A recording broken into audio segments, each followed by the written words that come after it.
ಗಾಗಿ ಸಿಎಂ ಕುರ್ಚಿ ಕಿತ್ತಾಟ ಒಂದ್ ಕಡೆಯಾದ್ರೆ ಇನ್ನೊಂದ್ ಕಡೆ ಕ್ಯಾಬಿನೆಟ್ ಪುನರ್ರಚನೆಗೆ ಸರ್ಕಸ್ ನಡೀತಾ ಇದೆ. ಕಾಂಗ್ರೆಸ್ ಬೆಳವಣಿಗೆ ಬಗ್ಗೆ ರೋಣ ಶಾಸಕರು ಮಾತುಗಳನ್ನಾಡ್ತಾ ಇದ್ದಾರೆ. ನ್ಯೂಸ್ 18 ಜೊತೆ ರೋಣ ಶಾಸಕ ಜಿಎಸ್ ಪಾಟೀಲ್ ಮಾತು ಆಡಿರುವಂತದ್ದು. ಒಂದ್ ಕಡೆ ಕುರ್ಚಿ ಕಿತ್ತಾಟ ಇರಬಹುದು, ಇನ್ನೊಂದ್ ಕಡೆ ಸಂಪುಟ ಪುನರ್ರಚನೆಗೆ ಸರ್ಕಸ್, ನಾನು ಕೂಡ ಸಚಿವ ಆಕಾಂಕ್ಷಿ ಅಂತ ಒಂದಷ್ಟು ಶಾಸಕರು ಹೇಳಿಕೆಯನ್ನು ಕೊಡ್ತಾ ಇದ್ದಾರೆ. ಈಗ ರೋಣ ಶಾಸಕರ ಸರದಿ. ರೋಣ ಶಾಸಕ ಜಿಎಸ್ ಪಾಟೀಲ್ ನ್ಯೂಸ್ 18 ಜೊತೆ ಮಾತನಾಡಿದ್ದಾರೆ. ನನಗೆ ಸಚಿವ ಸ್ಥಾನ ನೀಡಬೇಕೆಂಬ ಒತ್ತಾಯ ಇದೆ. ನನ್ನ ಬೆಂಬಲಿಗರು, ನನ್ನ ಕ್ಷೇತ್ರದ ಜನರು ನಾನು ಸಚಿವ ಸ್ಥಾನದಲ್ಲಿ ಇರಬೇಕು ಅನ್ನುವಂತಹ ಆಸೆಯನ್ನು ವ್ಯಕ್ತಪಡಿಸಿದ್ದಾರೆ. ಸಚಿವ ಸ್ಥಾನ ನೀಡುವಂತೆ ನಾನು ಒತ್ತಾಯವನ್ನ ಮಾಡಿದ್ದೀನಿ. ಈ ಬಾರಿ ನನಗೆ ಸಚಿವ ಸ್ಥಾನ ಸಿಗತ್ತೆ ಅನ್ನುವ ಆಸೆ ಇದೆ ಅಂತ ರೋಣ ಶಾಸಕರು ತಮ್ಮ ಒಂದು ಆಸೆಯನ್ನ ಇಂಗಿತವನ್ನ ವ್ಯಕ್ತಪಡಿಸುತ್ತಿದ್ದಾರೆ. ಡಿಕೆ ಶಿವಕುಮಾರ್ ಭೇಟಿ ಬಗ್ಗೆಯೂ ಮಾತನಾಡಿದ ಜಿಎಸ್ ಪಾಟೀಲ್ ಅವರು 1989ರಿಂದ ನಾವಿಬ್ಬರು ಒಟ್ಟಿಗೆ ರಾಜಕೀಯಕ್ಕೆ ಬಂದವರು. ನಾನು ಡಿಕೆ ಶಿವಕುಮಾರ್ ಹತ್ತಿರ ಕೇಳೋದು ಏನೂ ಇಲ್ಲ ಅಂತ ಹೇಳಿದ್ದಾರೆ. ನನ್ನನ್ನ ಮಿನಿಸ್ಟರ್ ಮಾಡಿದ್ರೆ ಡಿಕೆ ಶಿವಕುಮಾರ್ ಅಡ್ಡ ಬರೋದಿಲ್ಲ ಅನ್ನುವಂತಹ ಕಾನ್ಫಿಡೆನ್ಸ್ ಅವರಲ್ಲಿದೆ. ಎಚ್.ಕೆ. ಪಾಟೀಲ್ ಬದಲಿಗೆ ನಾನು ಮಂತ್ರಿಗಿರಿ ಕೇಳಲ್ಲ. ನೀವು ಗಮನಿಸ್ತಾ ಹೋಗ್ಬಹುದು. ಎಚ್.ಕೆ. ಪಾಟೀಲ್ ಬದಲಿಗೆ ನಾನು ಕೊಡಿ ಅಂತ ನಾನು ಕೇಳೋದಿಲ್ಲ. ಎಚ್.ಕೆ. ಪಾಟೀಲರೇ ಮುಂದೆ ನಿಂತ್ಕೊಂಡು ನನಗೆ ಸಚಿವ ಸ್ಥಾನವನ್ನ ಕೊಡಿಸಲಿ ಅನ್ನುವಂತಹ ರಿಕ್ವೆಸ್ಟ್ ಅನ್ನ ಮಾಡಿಕೊಂಡಿದ್ದಾರೆ. ನ್ಯೂಸ್ 18 ಜೊತೆಗೆ ರೋಣ ಶಾಸಕ ಜಿಎಸ್ ಪಾಟೀಲ್ ಮಾತನಾಡಿದ್ದಾರೆ. ಏನ್ ಹೇಳಿದ್ದಾರೆ ಬನ್ನಿ ನೋಡೋಣ. ರಾಜಕಾರಣದಲ್ಲಿ ಕುರ್ಚಿಯ ಗುದ್ದಾಟ ಕೂಡ ಈಗ ಜೋರಾಗಿರುವಂಥದ್ದು. ಅದರಲ್ಲೂ ಸಚಿವ ಸ್ಥಾನಕ್ಕೆ ಸಾಕಷ್ಟು ಭಾರಿ ಪೈಪೋಟಿ ಕೂಡ ನಡೆದಿರುವಂಥದ್ದು. ಅದರಲ್ಲೂ ರೋಣ ಮತಕ್ಷೇತ್ರದ ಕಾಂಗ್ರೆಸ್ ಶಾಸಕರಾಗಿಂತ ಜಿಎಸ್ ಪಾಟೀಲರು 4 ಬಾರಿ ಶಾಸಕರಾಗಿ ಆಯ್ಕೆ ಆಗಿದ್ದಾರೆ. ಆದರೆ ಇದುವರೆಗೂ ಕೂಡ ಸಚಿವ ಸಂಪುಟದಲ್ಲಿ ಅವರಿಗೆ ಸಚಿವ ಸ್ಥಾನ ಕೂಡ ಸಿಗ್ತಾ ಇಲ್ಲ. ಹೀಗಾಗಿ ಕಾರ್ಯಕರ್ತರು ಕೂಡ ಇವತ್ತು ರೊಚ್ಚಿಗೆದ್ದು ಹೋರಾಟವನ್ನು ಸಹ ಮಾಡಿರುವಂಥದ್ದು. ಇದೇ ವಿಚಾರ ಸಂಬಂಧಪಟ್ಟಂಗೆ ನಮ್ಮ ಜೊತೆಗೆ ಮಾತನಾಡೋದಕ್ಕೆ ಜಿಎಸ್ ಪಾಟೀಲ್ ಸರ್ ಕೂಡ ಇದ್ದಾರೆ. ಅವರನ್ನು ಮಾತನಾಡಿಸೋಣ. ಸರ್, ಇವತ್ತು ನಡೆದಂತಹ ಗಜೇಂದ್ರಗಢದಲ್ಲಿ ಕಾರ್ಯಕರ್ತರು ಕೂಡ ದೊಡ್ಡ ಪ್ರಮಾಣದಲ್ಲಿ ಹೋರಾಟವನ್ನು ಮಾಡಿರುವಂಥದ್ದು. ಅದರಲ್ಲೂ ಕೆಲವೊಂದಷ್ಟು ಜನರು ಸಹ ಆತ್ಮಹತ್ಯೆಗೂ ಕೂಡ ಯತ್ನವನ್ನು ಮಾಡಿದ್ದಾರೆ. ಸರ್, ಈ ವಿಚಾರ ಸಂಬಂಧಪಟ್ಟಂಗೆ ಹೇಳೋದಾದ್ರೆ ಸರ್, ಈಗಾಗಲೇ ನಮ್ಮ ಕ್ಷೇತ್ರದ ನಮ್ಮ ಮತದಾರರಾಗಲಿ ನಮ್ಮ ಕ್ಷೇತ್ರದ ಜನ ಭಾಳಷ್ಟು ಅಭಿಮಾನದಿಂದ ನನ್ನ ಜೊತೆ ಇದ್ದಾರೆ ಅವರು. ಮತ್ತು ನಾನು ಕೂಡ ಅದೇ ರೀತಿಯಿಂದ ಅವ್ರ ಜೊತೆ ಸ್ಪಂದನೆ ಮಾಡಿಕೊಂಡು ಒಂದು ಒಳ್ಳೆಯ ಸಂಬಂಧವನ್ನು ಇಟ್ಕೊಂಡು ಬಂದೀವಿ.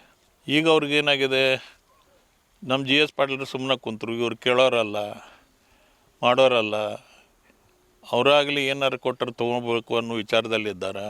ಮೊನ್ನೆ ಹಿರಿಯ ಮುಖಂಡರೆಲ್ಲರೂ ಬೆಂಗಳೂರಿಗೆ ಹೋಗಿ ಸನ್ಮಾನ್ಯ ಮುಖ್ಯಮಂತ್ರಿಗಳಿಗೆ, ಸನ್ಮಾನ್ಯ ಉಪಮುಖ್ಯಮಂತ್ರಿಗಳಿಗೆ, ಸನ್ಮಾನ್ಯ ಮಲ್ಲಿಕಾರ್ಜುನ್ ಖರ್ಗೆ ಅವರಿಗೂ ಕೂಡ ಭೇಟಿಯಾಗಿ ಈ ಹಕ್ಕು ಒತ್ತಾಯವನ್ನು ಮಾಡಿ ಬಂದಿದ್ದಾರೆ. ತಾವೇ ಸಂಘಟನೆ ಮಾಡಿ ಇವತ್ತು ಭಾಳ ದೊಡ್ಡ ಪ್ರಮಾಣದಲ್ಲಿ ಹಕ್ಕು ಒತ್ತಾಯವನ್ನು ಕೂಡ ಮಾಡಿದ್ದಾರೆ. ಈ ರೀತಿಯಾಗಿ ಅವರ ಅಭಿಮಾನಕ್ಕೆ ನಾನು ಚಿರಋಣಿಯಾಗಿರ್ತೀನಿ ಅಷ್ಟೇ. ಸರ್, ಈಗ ಒಂದು ವಿಡಿಯೋ ಕೂಡ ವೈರಲ್ ಆಗಿರುವಂಥದ್ದು. ಎಲೆಕ್ಷನ್ ಸಂದರ್ಭದಲ್ಲಿ ಸಿದ್ದರಾಮಯ್ಯನವರು ಹೇಳ್ತಾರೆ, ಇವ್ರಿಗೂ ಕೂಡ ಈಗ ಗೆದ್ದುಕೊಂಡ್ಬಂದರೆ ಮುಂದೆ ಮಂತ್ರಿ ಸ್ಥಾನ ಸಿಗ್ತೈತಿ, ಅವ್ರು ಕೊಡ್ತೀವಿ ಅನ್ನೋಂಥ ಭರವಸೆ ಮಾತನ್ನು ಚುನಾವಣೆ ಸಂದರ್ಭದಲ್ಲಿ ಆಗಿರುವಂಥ ವಿಡಿಯೋ ಕೂಡ ಈಗ ವೈರಲ್ ಆಗ್ತದೆ. ಆಗ ಹೇಳಿದಂಥ ಸಿದ್ದರಾಮಯ್ಯನವರು ಇವಾಗ ಯಾಕೆ ನಿಮ್ಗೆ ಸಚಿವ ಸ್ಥಾನ ಕೊಡಲಿಲ್ಲ ಸರ್? ಏನು ಹೇಳಕ್ಕೆ ಇಷ್ಟಪಡ್ತೀರಿ? ಇನ್ನೂ ಮುಗಿದಿಲ್ಲಲ್ಲ, ಇನ್ನೂ ಟೈಮ್ ಐತಿ. ಈಗೇನು ಅವರು ನೆಗೆಟಿವ್ ಇಲ್ಲ, ಇನ್ನೂ ಅವ್ರ ಮನಸ್ಸಿನಾಗ ಐತಿ ಕೊಡ್ಬೇಕನ್ನೋದು. ಮತ್ತು ನನಗೂ ಆಸೆ ಐತಿ, ಈ ಸರ್ತಿ ಕೊಡ್ತಾರೆ ಅವರು. ಈಗ ಡಿ ಕೆ ಶಿವಕುಮಾರ್ ಅವ್ರಿಗೂ ಕೂಡ ಭೇಟಿಯಾಗಿದ್ರಿ ಸರ್. ಭೇಟಿಯಾದಂಥ ಸಂದರ್ಭದಲ್ಲಿ ಏನು ಹೇಳಿದ್ರಿ ಸರ್? ಮತ್ತು ಯಾಕಂದರೆ ಈ ಸಚಿವ ಸ್ಥಾನಕ್ಕಾಗಿ ಸಾಕಷ್ಟು ಪೈಪೋಟಿಗಳು ನಡೀತಾ ಇದ್ದಾವೆ. ಒಂದು ಕಡೆ ಈ ವಿಚಾರ ಸಂಬಂಧಪಟ್ಟಂಗೆ ಸರ್, ಡಿ ಕೆ ಶಿವಕುಮಾರ್ ಅವರು ನಾವು 1989 ಇಸ್ವಿಲಿಂದ ಕೂಡಿ ಬಂದವ್ರು. ಅವ್ರಿಗೆ ನಾನು ಹೋಗಿ ಅವ್ರು ಕೇಳುವಂಥದ್ದು ಏನಿಲ್ಲ, ಅವ್ರ ಮನಸ್ಸಿನಾಗ ಇದ್ದೇ ಇರ್ತೈತಿ. ಸಿಕ್ತಂದ್ರೆ ಅವ್ರು ಕೊಡ್ತಾರೆ. ಅವ್ರೇನು ಅದಕ್ಕೆ ಸಿದ್ದರಾಮಯ್ಯನವ್ರು ಕೊಡ್ತೀವಿ ಅನ್ನೋದ್ಲಿ ಅವ್ರು ಅಡ್ಡ ಬರೋಂಗಿಲ್ಲ, ಅಥವಾ ಡಿ ಕೆ ಶಿವಕುಮಾರ್ ಕೊಡ್ತೀವಿ ಅಂದ್ರೆ ಸಿದ್ದರಾಮಯ್ಯನವ್ರು ಅಡ್ಡ ಬರೋಂಗಿಲ್ಲ. ಸರ್, ಈಗಾಗಲೇ ಸಚಿವ ಎಚ್.ಕೆ. ಪಾಟೀಲರು ಕೂಡ ಇದ್ದಾರೆ. ಈಗ ಮತ್ತೆ ಒಂದು ಸಚಿವ ಸ್ಥಾನ ಈಗ ಕೇಳ್ತಾ ಇದ್ರಿ ಸರ್. ಈಗ ಯಾಕಂದ್ರೆ ಇವರು ಕೂಡ ತ್ಯಾಗ ಮಾಡಿಕೊಡ್ಲಿ ಅಂತೇಳಿ ನಿಮ್ಮ ಅಭಿಮಾನಿಗಳು ಕೂಡ ಹೇಳ್ತಾ ಇದ್ದಾರೆ ಸರ್. ಸಚಿವ ಎಚ್.ಕೆ. ಪಾಟೀಲರು ಕೂಡ ಸಾಕಷ್ಟು ಬಾರಿ ಮಂತ್ರಿಗಳಾಗಿದ್ದಾರೆ. ಈ ಬಾರಿ ನಮ್ಮ ರೋಣ ಮತಕ್ಷೇತ್ರ ಕೊಡಲಿ, ಸಾಕಷ್ಟು ಅಭಿವೃದ್ಧಿ ಕೆಲಸಗಳಾಗಬೇಕಾಗಿದ್ದಾವೆ ಅನ್ನೋ ಮಾತು ಹೇಳ್ತಿದ್ದಾರೆ ಸರ್.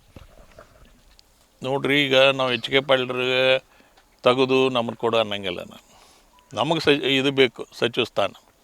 ಅದನ್ನು ಎಚ್.ಕೆ. ಪಾಟೀಲರು ನಿಂತ ಮಾಡಲ ನಾನು ಅವರು ತಮ್ಮ ಜೊತೆ ನಮಗೂ ಈ ಅವಕಾಶ ಕೊಟ್ಟು ಇಬ್ಬರು ಕೂಡ ನಮ್ಮ ಜಿಲ್ಲೆಗೆ ಕೆಲಸ ಮಾಡೋಣ ಅನ್ನೋ ವಿಚಾರದಲ್ಲಿ ಇದ್ದೀವಿ ನಾವು. ಸಾಕಷ್ಟು ಅಭಿಮಾನಿಗಳು ಕೂಡ ಕೊಡೋಕೆ ಸಿದ್ಧ ಆಗಿದ್ದಾರೆ ಸರ್. ಇದೇ ವಿಚಾರಕ್ಕೆ ಏನು ಹೇಳ್ತೀರಿ ಸರ್? ಅವೆಲ್ಲ ನಡಿಬೇಡ್ದು.